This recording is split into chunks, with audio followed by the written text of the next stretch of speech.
Hey, are you ready over there? So. Okay. Hey, we got a couple things we're going to do. This is let me give you a little background. I'm Don Munson. I'm the single adult minister at First Baptist and the selection committee staff liaison.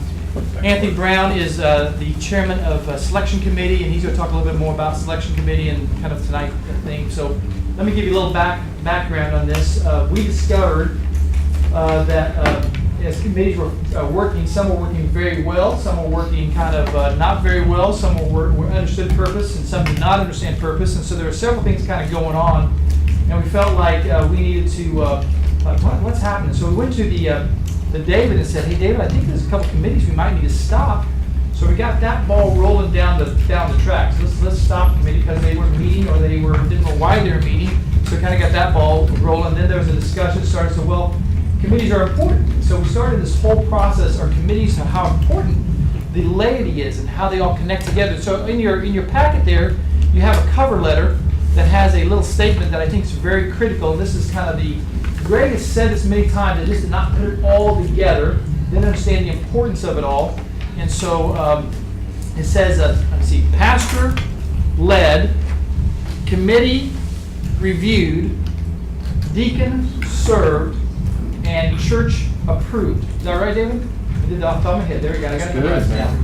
And so those four aspects are kind of real simple aspects. And so that committee reviewed, we're going to talk a bit about that tonight. That committee reviewed is a very important piece of this process of how our churches works and how we operate. And the laity is a very critical part. And then we just found out that, the selection committee was supposed to have a once a year chairperson's leadership meeting, in which we gave, hey, here's direction, here's what the chairman does, here's how that works. And again, staff liaison is very critical, but the one who runs the committee is the chairperson. So it's kind of like, well, we're the ones who kind of messed up on this. And so as a few other people drop in here, we'll just keep doing this. We're going to record this tonight. It's going to be available, we'll put it on YouTube so that folks who aren't here can see it directly. Also will be, the audio version will be available, and we'll have all that. So I want to introduce you to Anthony Brown, and Anthony will take it from here. All right. Good evening. Thanks for coming out tonight. My name is Anthony Brown. I've done the first year of the selection committee. I've learned quite a bit. I've learned how important these committees are. I've learned about the church function. And before we start this meeting tonight, let's go ahead and pray. So I'll lead us out. So let's just pray for our meal and pray for our time together. So, Lord, we come to you today. Lord, we thank you for all these men and women that are here today that love you and love your church, God. And we just thank you that you choose to use us. You choose to use imperfect people to accomplish your work. And you call us to take on different tasks in your church, Lord. And we just pray that tonight, Lord, that you bless this food, bless our discussions, bless this time together, Lord. I pray that the committees that would be purposeful, Lord, that you would that they would glorify you, and that they would just be a way that your name could shine through our city, our nation, and our world. And that these committees are an important part of the structure and just enabling ministry to happen and to continue to go forward, Lord. So just thank you for this time tonight, Lord. Thank you for everyone here. And I just pray that you'd bless each of the people here and all that they represent in their areas of leadership and wisdom and all the aspects of the people that they serve for you, Jesus. In Jesus' name, amen. Amen. All right, so I want to be brief and just kind of basically my goal is just sort of to introduce kind of the big picture kind of thing, and then Pastor David is going to come and share with us some more details about just the committee, how we can do the best that we can with each of our committees. So to me, as I was kind of thinking about it, I was thinking a lot about the concept of the images that God has given us through the temple and the priests and the service and the building blocks and all these sort of things, because we are ultimately the body of Christ. We are that temple. And so in the Baptist Faith and Message, it talks about that. It says that we honor we honor the principle of soul competency and the priesthood of believers. So that comes from 1 Peter 2:9, that we are chosen people, a royal priesthood. And so you look at what all things the priests did, all the functions that they did. There was a lot of practical things, a lot of worshipful things that they did. And then the temple, the church. where the Baptist Faith and Message talks about that a New Testament church is the local congregation of believers. And Ephesians, and we've been studying with Pastor Greg, talks about how we are built on that foundation of the apostles and prophets, with Jesus being that cornerstone, and just the images that I think about of us as living stones, being built up. And so I think a lot of what these committees do is sort of the organizing. We're about doing God's business, doing His church work, and building up His temple. And the phrase, all to the glory of God. I mean, I love that phrase, but I'm a visual person, so I think about the people looking up at Mount Sinai and seeing that fire up there, that God's glory, and then God's glory coming and filling the tabernacle. Then they built the temple, and God's glory came and filled that temple when Solomon was praying. This fireball just comes down from heaven, burns up the sacrifice. And then, we have that continuation where Jesus is, the glory of God walking on earth. And then He says, hey, it's better that I go away, because His Spirit comes in us. And so we have, collectively, we are that living stone, those temples that we are representing His church, continuing that ministry. And then we look at, just the hope we have of that new heaven and a new earth where there's no sun, because God's glory just shines. And so I just think about, how that's one thing I learned that first year of serving on the committee, is just how much important the work that we do is. And a reminder of that to me is, you think about that first temple is worth about $200 billion if you add up all the gold. So it's just this amazing structure. It's like gold plated. And so the things that we do as the temple, it's important for what God's trying to accomplish, not for our greatness, but for His. And so that was sort of a, every time I think about, a $200 billion building, and then think we are that temple and these stones, and that building got destroyed. And so, Haggai went back to rebuild it. And when they laid the foundation, some of the older generation was crying because they realized this is never going to be as good as that first temple. And then, God came and encouraged them, and He said, this house is going to be greater. This house will be greater than the former.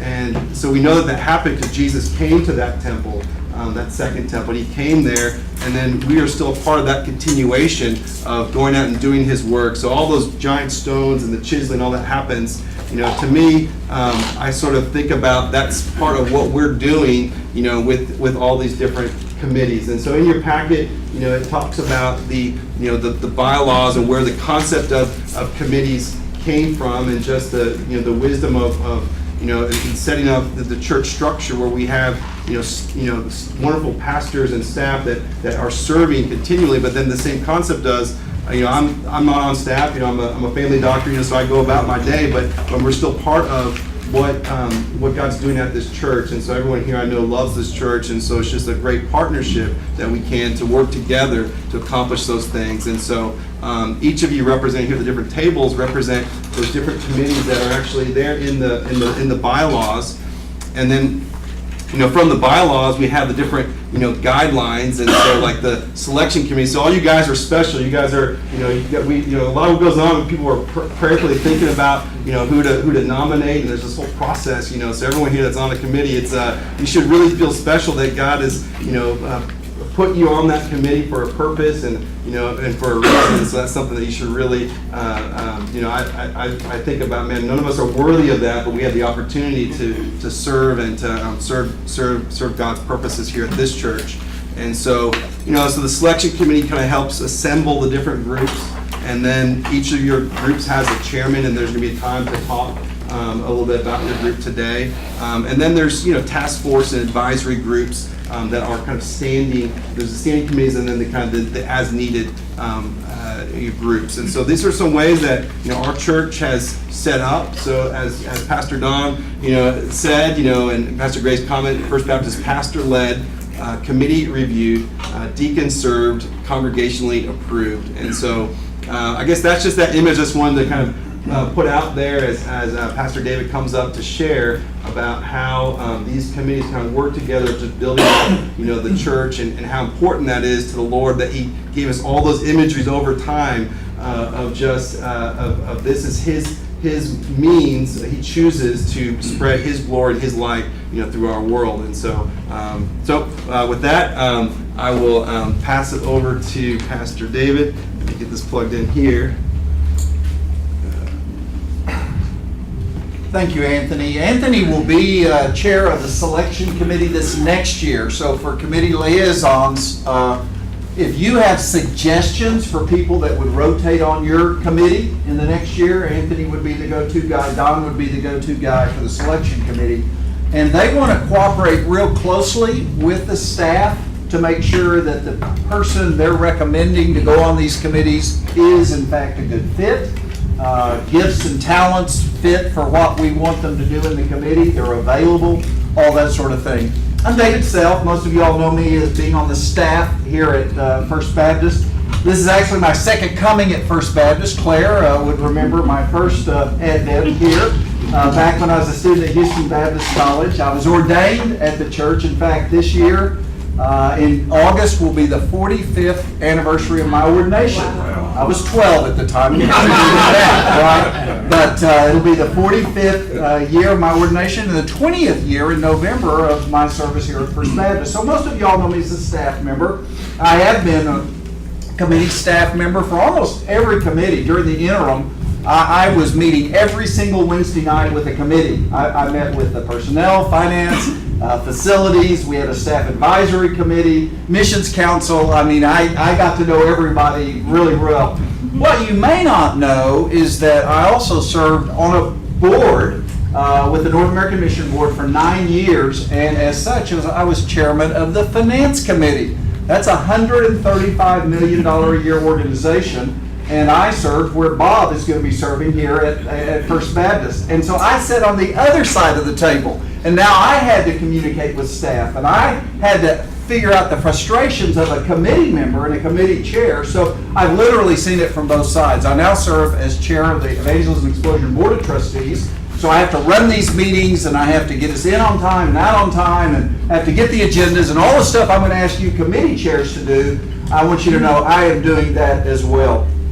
As we've said, committees are really, really important to our church.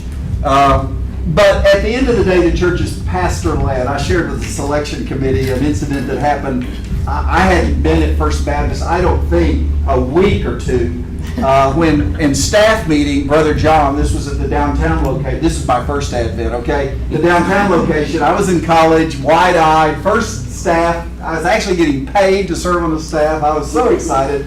And Brother John in staff meeting says, we're going to paint the auditorium white. He said, that battleship gray is for the birds. I hate it. It's dark.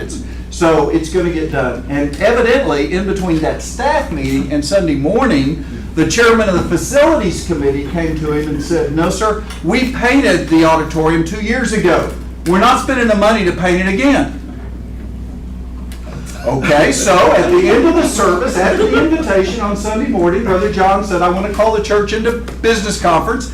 I think this place looks gloomy. Bunch of amens. You know, new, vibrant pastor. And he goes, I entertain a motion that we paint this thing white. Somebody goes, so moved. He said, I need a second. Somebody else said second. He says, all in favor, say amen. Everybody said amen. And they left. The next week it was painted white. That's pastor leadership. And there's a really key distinction there. Committees are not to block the vision of the pastor.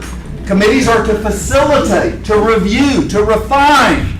But if you ever find yourself in the spot of going against what the pastor's doing, you probably need to find another church. It's as simple as that. Now, church bylaws are really clear that the pastor leads the church and the church calls the pastor. And so, number one, on your listening guide there, look in your folder and you'll see one that says committee chair dinner, prayer, purpose. Okay, find that, and that's going to be the outline that I'm going to be using. The purpose is that a committee formulates policy, not operations. Policy, not operations. I gave you a book. Board member orientation. I gave it to you for a couple of reasons. One of those was not that you're to treat your committee like a board. That's not the idea. The deacon's body is not a deacon board. Okay, that's not the way we're set up. But I gave this to you for two reasons. Number one, Michael Batts is the managing partner of our audit firm. So Michael Batts is very, very integrated into what we're doing on the finance committee, and I thought you would enjoy some of his thoughts. Also, he does a really good section in here on the idea of a board, or in this case a committee, serving to formulate policy direction, but not micromanage what the staff is doing. On page 7 of this board member orientation, the following is a quote: boards and board members, in this case committees and committee members, should not micromanage the affairs of the organization. That's not the guide. That's not the idea. You pay big bucks for this staff to be experts in their field, and for Pastor Greg to lead the church and to delegate to the staff. But as the bylaws say, the committee comes along to review and refine and to strengthen that. Ed Finley served as chairman of maybe one of the first personnel committees I served with, and he made a big deal about this. He said, look, Pastor, at this time it was Pastor Bizzino, he says, Brother John's going to hire the staff that he wants. Our job is not to tell him what staff he needs. Our job is to formulate fair policies for the staff that will treat everybody legally and organizationally in a fair manner.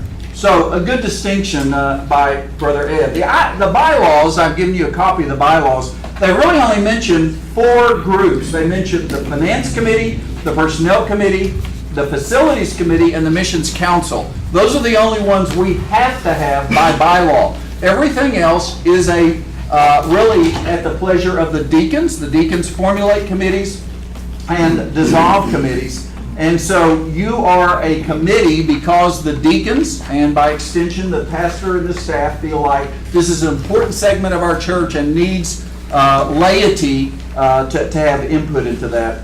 On your notes there, I have a plan, and it's the 8 keys to a good meeting. These are just some practical tips that I've kind of learned over time, and I'm using Tom Rainier's blog as kind of an outline on the 8 steps. Tom is, by the way, going to be here and be one of our speakers during Pastor Greg's sabbatical this summer. I think you'll find him a very, very interesting guy, very insightful. He's president of Lifeway Christian Resources. Number 1, begin with prayer. We model that tonight. We begin with prayer. Don't let that just be a pro forma event. Pastor Greg has actually asked that every committee this year, this will be a first, but every committee this year, take a significant part of one committee meeting and just simply pray for the needs of that committee. Personnel, pray for the staff. Facilities, pray for the projects. Finance, pray for the different money issues that we have. But just spend time in prayer. Now, you don't have to just not do any business, but you might choose, look ahead, see when you're going to have a light business meeting, and devote 30 or 45 minutes to prayer and let people really intercede for these things and let the staff give you the needs within that operations group that needs prayer. Begin with prayer, and as soon as a quorum is present, you can begin acting on things. Now, sometimes if you have 7 on the committee, most committees have probably 9, but quorum would be 5. Sometimes you have 4 waiting on that 5th to get started. You can review minutes, you can discuss, you can give background, you just can't vote, okay? I never feel like you should penalize the prompt. I mean, if you've got 4 people there and you're looking for a 5th for a quorum, don't just sit around and eat and discuss football or basketball. I'm sure all you ladies have a problem with that. Talk about committee business. The only thing you can't do is vote. The question comes about, okay, what if you don't have a quorum, but you really need a vote? Can you do an email vote? Can you do you can bring someone in on a conference call. That's the preferred way of doing it, where they can hear discussion. The problem with email votes, and we've never had a legal challenge to a committee decision, but legally they don't stand because that person with the email vote wasn't privy to the discussion of the thing. Now, if you've got 4 in favor and you just need a 5th, I don't think anybody's going to sue you for having someone, vote by email. And so that is an option. Now, please interrupt me at any time. I've kind of been described as a fire hose turned on full blast once I get to talking. So if anything is unclear, please interrupt me. As a committee chair, one of your biggest challenges is not allowing your committee to try to do God's work in our way. Many of them come from a background, the only business meeting they've ever been in has been the PTSA, or a company business meeting. And so they kind of wear that hat into a finance committee meeting or a personnel committee meeting, and they just forget everything they've ever heard about church. They forget about being nice, they forget about peace, they forget about unity, and they've just got an agenda. As a committee chair, you've got to really help them understand this is not separate from the ministry of the church. This is the ministry of the church. This is not just a business meeting that broke out in a church. This is the church organized for ministry. And so as the committee chair, keep it on a spiritual note. Second thing is have a clear discipline starting and finishing time. I think a chair's key role in a committee is having a plan, that's an agenda, we'll talk about that, and redeeming the time of the people that are there, not wasting their time. I think some of the reason that some of the committees have fallen out of, they've been disbanded, is because when they showed up, there wasn't really a coherent plan. Neither the staff nor the committee chair understood what they were doing there.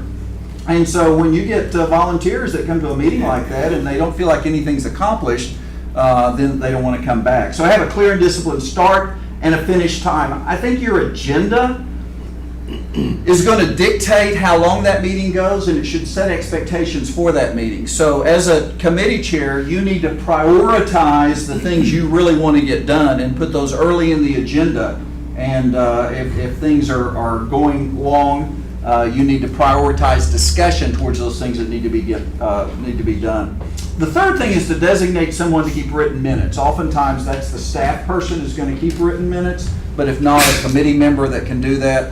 You need to have a written record, especially of action items, and especially that regards motions that are going to be sent on to the deacons and to the church conference. The only thing that really makes anything legally binding in our church is a vote of the church conference. So for anything you decide as a committee to have any weight at all, it has to be submitted to the deacons discuss it, then it has to be submitted to church conference. It's really, really important that the motion that's made in the committee is the motion that appears before the church conference. So someone needs to write that, read it back, make sure everybody knows what they're voting on. This is more important for some than for others, some committees rather than others. Point D is to have a prepared agenda and stick to it. Generally, the staff can help you formulate that agenda, but you don't need to see it for the first time when you show up at the meeting, right? So if you look in your packet, I've just given you the last agenda from the Finance Committee, just as kind of a template of some things that you'd want to consider. Notice on that Finance Committee agenda, it's titled, it's dated. Generally, a meeting is going to start with a review of the minutes, any reports that you need to hear from staff. Action items on that agenda are starred, so those are things requiring a vote. Others are things that are for discussion only. And then at the bottom is the next meeting and the date. Those are some pretty key items. Now, on the minutes of the meeting, you record who was there and all that sort of thing, and the actions that you took. But the committee chair needs to collaborate with the staff liaison to formulate that agenda, to understand how long it's going to take and what they want to accomplish in that meeting. Doug Morgan is one of my favorite personnel committee chairs, because he would call me up, and this was during the interim, and I was just busier than a one-armed paper hanger with an itch. And he would say, "We got anything to talk about this month?" And I go, "Not really." He goes, "No." I think we met 3 times out of the 12 months that he was chair. But I mean, he was a very busy guy. We were all busy if we didn't have something to talk about, and we were in a hiring freeze at the time. We couldn't hire anybody. We couldn't. Didn't want anybody to leave, so there wasn't a lot for the personnel committee to do. Have a prepared agenda, stick to it, agree upon it in advance, you, staff, and committee chair. The finance has and not everybody needs to do this. I mean, all of you have different things that need to be accomplished in your committee. Scholarship committee, Bill has 1 meeting a year. Don't you wish you had his job, okay? And they give out money. He gets to be the millionaire, for that meeting. His is a whole lot different than a finance committee that has several actionable items every single month. So I understand you take what I say with a grain of salt and go for it. I got off my PowerPoint, John. Here we go.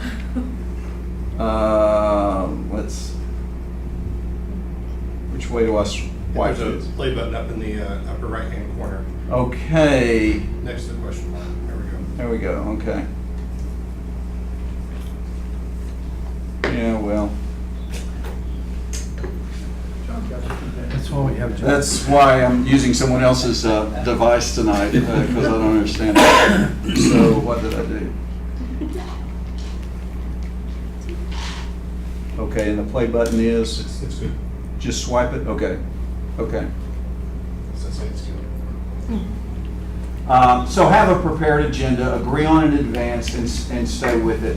Move the meeting along, don't waste valuable time on rabbit chasing. You get, where 2 or 3 are gathered together, you'll have more than one story. So people will want to tell their stories, they'll want to tell about their kids. There's a little bit of room for that, idle chit chat, as you're kind of gathering, and if you're eating dinner together or whatever. I mean, there ought to be some community involved in it and catch up on people. But as a chair, probably your primary duty during the meeting is to keep things on track.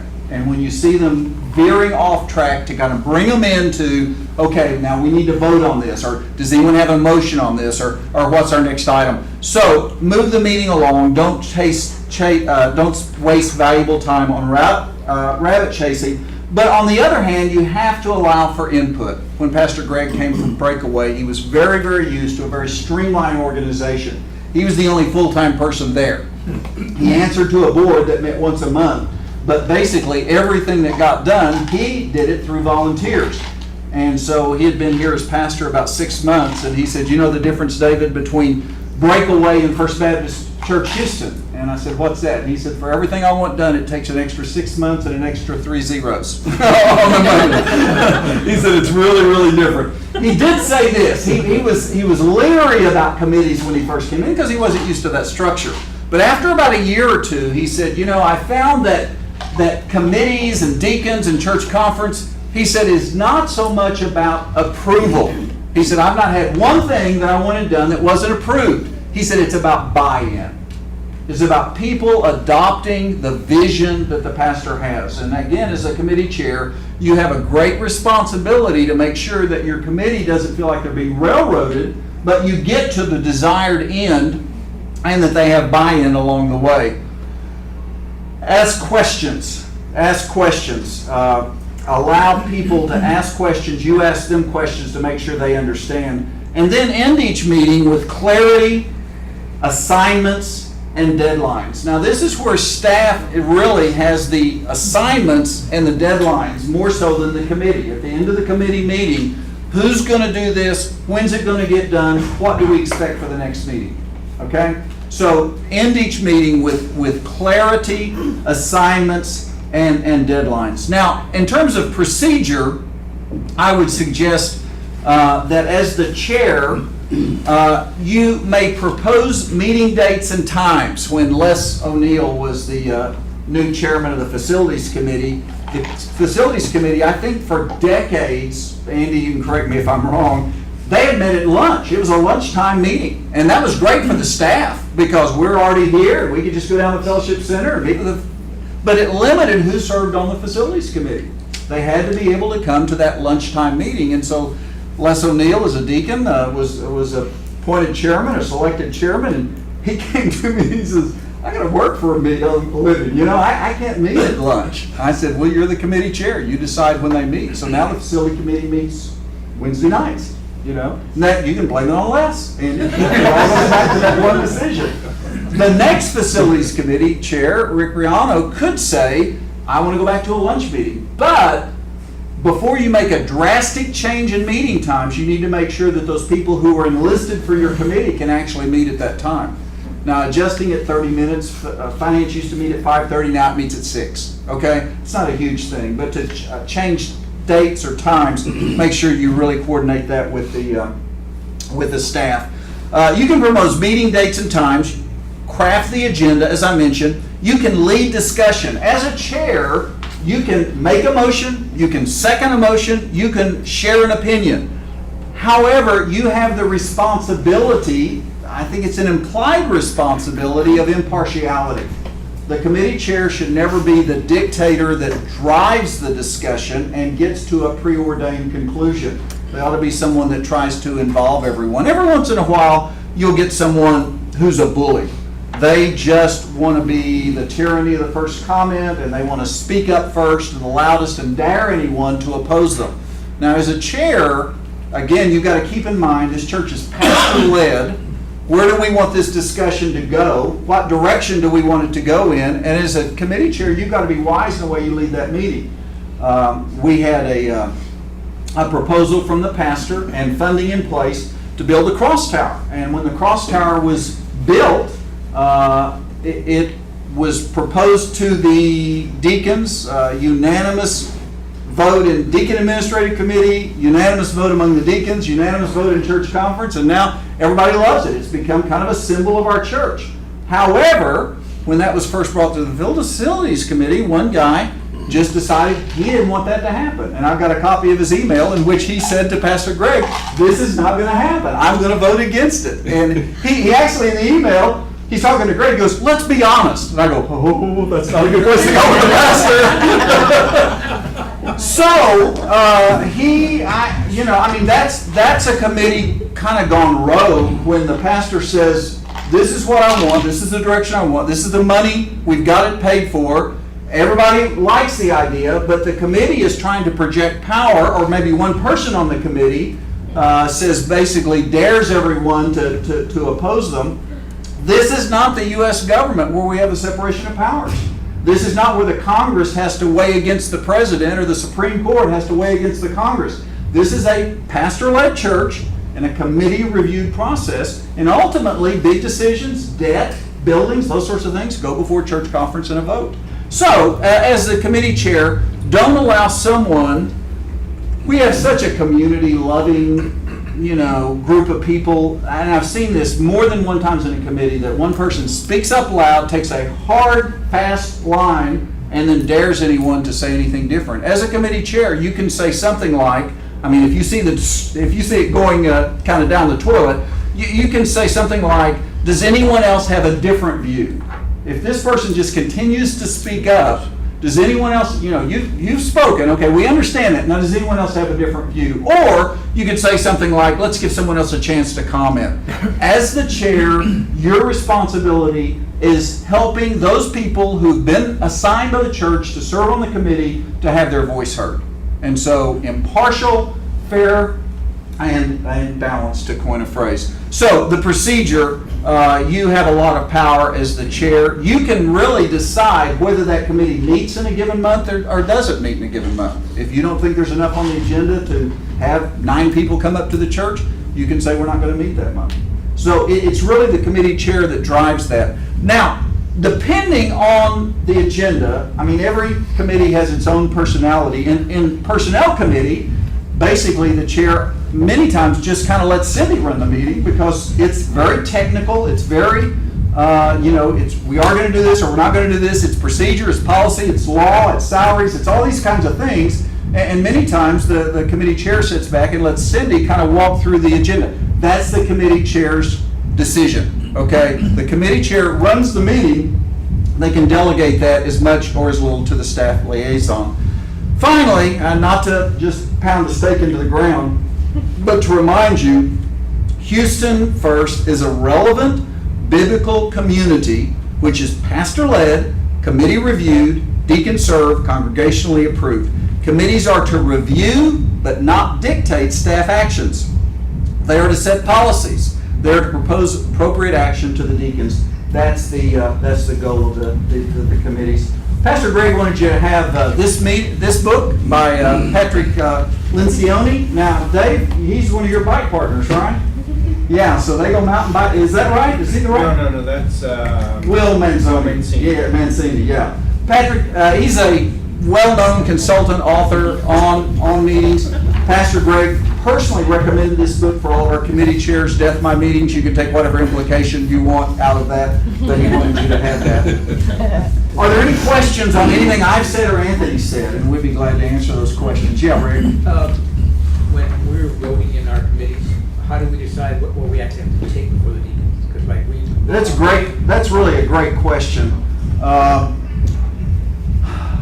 Chad, you may want to weigh in on this. The material obligation has to go to church conference. Anything that goes to church conference has to go to the deacons. A material obligation is defined as a 0.05 of the budget, More than 0.5% of the operating budget. which would be for the new budget, $150,000. $150,000. So if there's a single decision that's going to obligate the church, and that's within the budget or outside the budget? I interpret it as both. Okay. Yeah. So if you've got a single project that's going to be more than $150,000 or obligate the church, that would be something In a that would single be. vote. In a single vote. Okay. Yeah.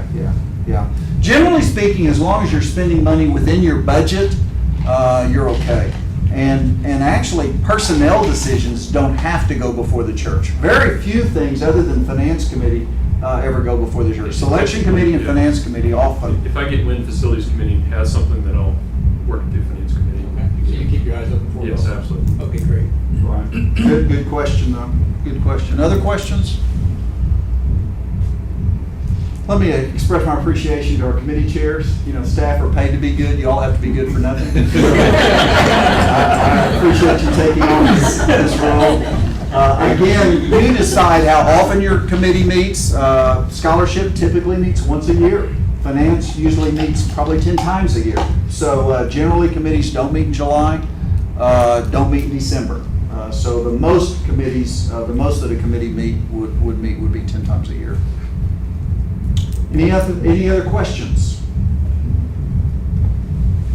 You can look up online Robert's Rules of Order, but for smaller committees, don't get caught up in parliamentary procedure. The main thing is to accomplish the task that your committee has assigned to it. Don, do you have a word? Let me give you a direction in regards to how selection committee helps you. So it used to be called Committee on Committees, which is a fun name, but it really is a very informative idea in terms of Committee on Committees was to say, how does committee work? What's our guidelines? So in your package, you have a set of guidelines that help you out. So we look at those guidelines. We submit those guidelines to the deacons to take a look at that, just to kind of see where we're going and why we're going there. We also help you by getting qualified people. So Dave made mention of that, Anthony made mention of that, I'm making mention of it now. If you have people who you would like on committee who are qualified for your area of expertise, we want those people on your committee. We also want a broad spectrum of people. So we have multiple campuses now, multiple times in which we meet even at the loop. We want male and female. We want different ethnicities. We want different age groups. We want all that. We want your committee to be well qualified, but also well representative of this church. And so since this church is so broad, we want to help you do that. So we can help you by looking at folks. Who's in that? They have to go through a process, though. They have to be church members, and they have to be in good standing. And so what we do is that as those names come to us, we send those through a leadership approval process, which doesn't stop a conversation, but allows us to have a second conversation possibly. So if someone says, I recommend so-and-so to be on a committee, you say, I'd like to do that, we're going to send it through that leadership approval. That's going to be looked at by everybody on staff. If there's a concern or a question, that gets privately sent back to us and say, hey, we have a concern, here's what our concern is. That may continue the conversation, or may say, that may at this point not be a good person to continue that process with. So it doesn't necessarily stop, but it may start a conversation. This may not be the time for that. And so we've had a few times in which those come to the surface and take place. We also have deacons need to be on certain committees and need to be chairman of committees and beyond that. So they serve as a deacon board and they all are deacon committee deacons, and they also then serve on a committee. And so they're double dipping. So we want to make sure that we're following within that. We want to be helpful also with giving a purposeful guidelines. Your guidelines are your guidelines. We want you to know what those are. We want you to be purposeful with those guidelines. So if you don't know what your guidelines are, which the selection committee did not know, because we didn't know that, we didn't have this meeting. This meeting isn't something to say, hey, here's the way it's going to be. This is make sure that we're doing it, we're on the same boat, same direction, and we know what our process is in all this. So David gave great clarity on that today, so we're going to want to give that great clarity next year. We'd love to have the folks who are rolling off that next year to be here, and the folks who are rotating on that for next year.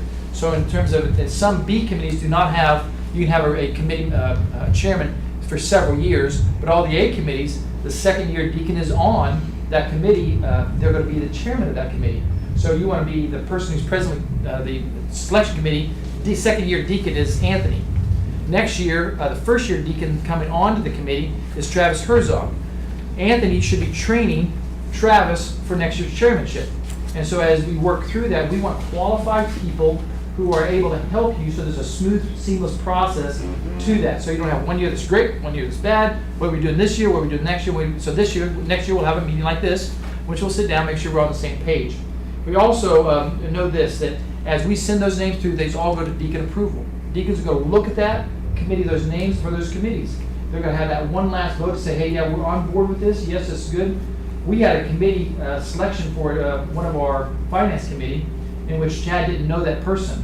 Well, as you look at the qualifications of that, it turned out that person was really a very qualified person, tremendously qualified to be on that committee. But because we didn't know him, so we did a little process of putting those two things together. Here's who this person is, introduce him to Chad. Chad then at that point goes, oh yeah, that's a great person, and that'll be a great viable person as the years to come. So we're here to help you. So Anthony, you have anything on selection committee or any way we can help them in process and all this?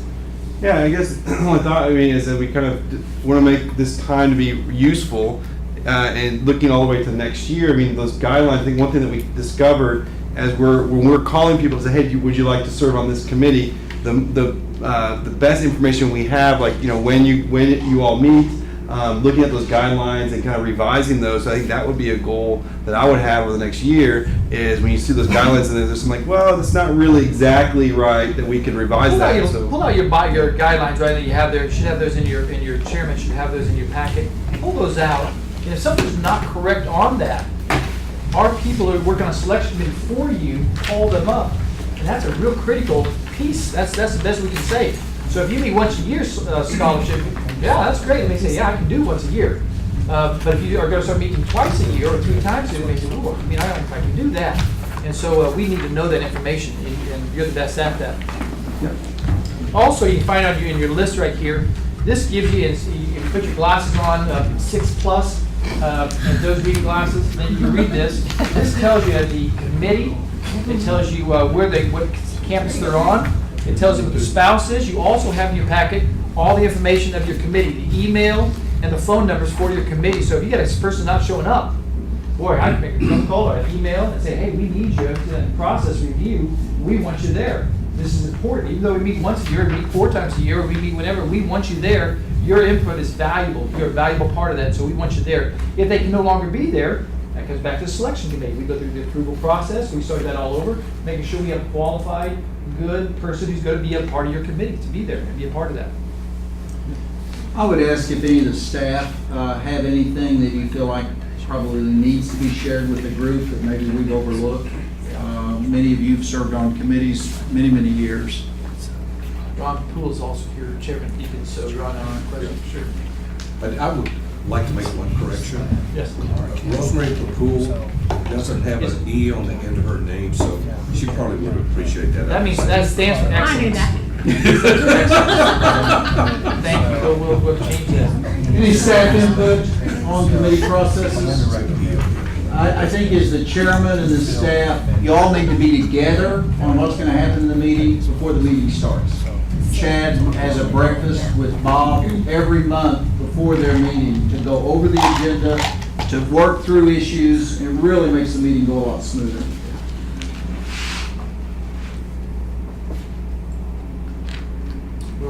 I'll be around here a little longer. We get our goal is to be done before 6:15, where we wanted to shoot for 6 o'clock. We hit 6 o'clock, so we've done our job. Fed you, gave you a good presentation, got it done very quickly. And we want to give them some time to talk in their committees if they want. Yes. Yes. So you don't have to leave, so we'll make sure you have that. We're going to be here. Anthony, you want to lead us in prayer as we close out here? Sure. Lord God, we just thank you for tonight, Lord. I just thank you again just for all these men and women that are here today, Lord, and just the fact that you choose to use each of us, God. None of us are worthy of that, Lord, but you choose to do it. You choose to help us grow. And so I just pray that this next year for each of these committees, God, that each of us would just grow more like you, Jesus, and keep taking that next step, following you, and that each of these committees would be productive and would accomplish the goals that you have for them, Lord. And that we just thank you for the body of Christ here at Houston's First Baptist, and just for the great pastors that we have, and the staff that we have, and for the people that love this church so much and serve. So we just thank you for that. Thank you for